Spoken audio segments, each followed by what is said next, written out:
Sa tinatamad na ako mag-upload dito sa TikTok eh, kasi ang dami ng etchos ni TikTok. So, minsan nasa shadow ban na ako. Pero, ayan, kumakain muna ako.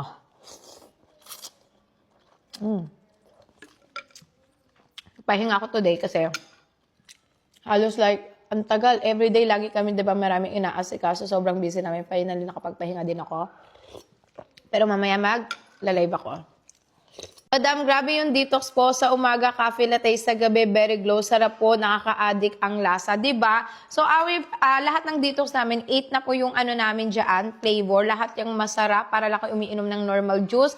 30 calories, napakababa, no sugar din siya, and nakaka-fresh. So, pag nagbalik alindog kayo dyan at numipis kayo dyan is para lang kayong para kayong teenager kasi magmukha kayong fresh dahil may collagen and glutathione, 10 sachet, and may choco blast na rin pala tayo. Lalo na yung batch natin ngayon, guys, mas lalong pinabilis yung effect niya. Like, minsan 3 hours to 12 hours, tumatalab na siya. Kaya ako, sobrang na-enjoy ko kahit nagmumukbang ako, na-maintain ko pa rin kasi kain of flash out later.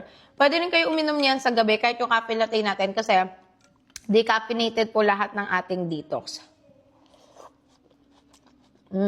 Kahit wala kang yellow basket or basta may masabi ka lang na kahit anong ayaw niya na words dito kay TikTok, nag-ano na siya, nagba-violation na siya. Nakakainis.